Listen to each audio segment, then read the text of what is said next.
Ils sont environ 700 000 en République démocratique du Congo. Dans ce contexte du Covid-19, les autistes sont très exposés au risque de contamination.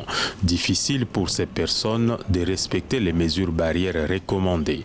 Pour l'ONG Congo Autisme, inciter les parents à redoubler de vigilance pendant cette période de confinement est une nécessité. Un enfant autiste ne te dira pas « Maman, je vais nettoyer les mains ». Donc, on a remis des gels et des savons aux parents en les expliquant comment les utiliser. Un parent qui a beaucoup de choses à faire en même temps, il peut faire une minuterie.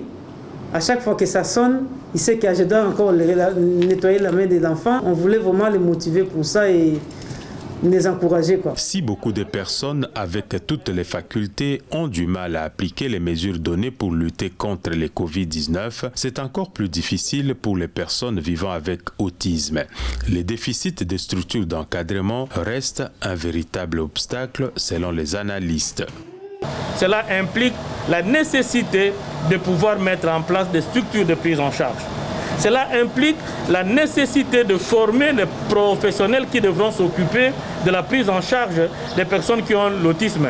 C'est la difficulté que nous avons aujourd'hui. Et comment le faire? C'est au niveau du diagnostic, au niveau de la mise en place des interventions. Alors que Covid-19 gagne de plus en plus du terrain, l'État est appelé à soutenir les structures d'encadrement de ces personnes pour éviter leur contamination. Notons par ailleurs que le 2 avril de chaque année est consacré Journée internationale de sensibilisation sur les personnes vivant avec autisme.